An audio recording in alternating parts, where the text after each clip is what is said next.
নিজের ইস্যুটাকে মুখ্যমন্ত্রী পরিবারের সদস্যদের 10 লক্ষ টাকা আর একজনকে চাকরির আশ্বাস দিয়েছেন কাস্টোডিয়াল দিতে।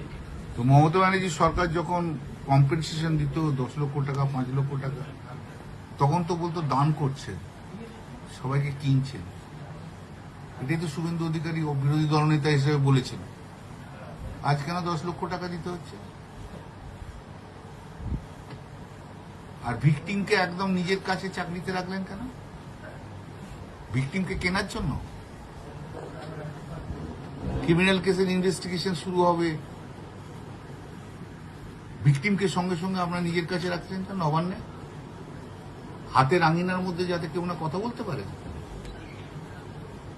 এইভাবে ভিকটিম কিনতে শিখেছেন মুখ্যমন্ত্রী, এইভাবে উইটনেস কিনতে শিখেছেন।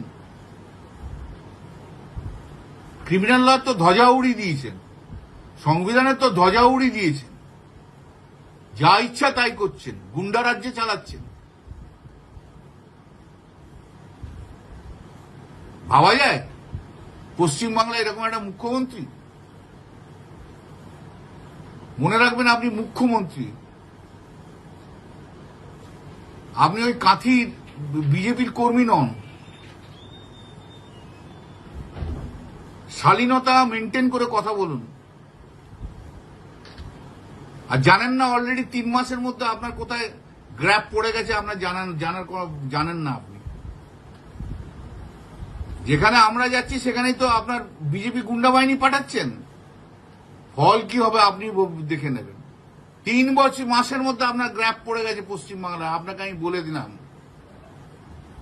আপনি আমাকে খুন করাতে পারেন আমি জানি। আপনি আমাকে আবার বিজেপি লোকদের দিয়ে আপনি আবার মারধর করাবেন, সেটাও আমি জানি।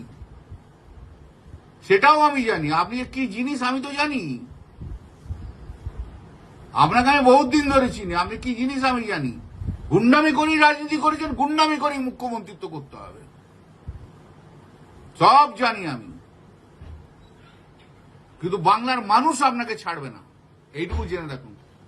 আপনি যত গুন্ডামি করবেন বাংলার মানুষ তত আপনার বিরুদ্ধে যাবে। মুখ্যমন্ত্রী শুভেন্দু অধিকারী বলেছেন, জরুরি সময়ে যারা জেল খেটেছেন তাদের সদস্যরা, বিজেপির সমর্থকরা, তাদেরকে 10,000 টাকা পার মান্থ দেবেন, মানে পার মাসে 10,000 টাকা করে ভাতা দেবেন।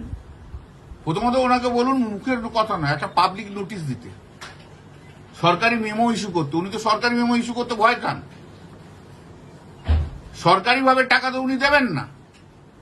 সবাইকার বাড়িতে গিয়ে 10,000 টাকা খামে করে পুলিশের হাত দিয়ে পাঠাবে। পুলিশকে বলে ঘুষ খাও আর ওই 10,000 টাকা করে দাও। মানে পুলিশ ঘুষ খাবে আর বিজেপি কর্মীরা টাকা ভোগ করবে। এই তো আপনার ইচ্ছে। সব জানি আমরা। কবে জরুরি সময় হয়েছিল?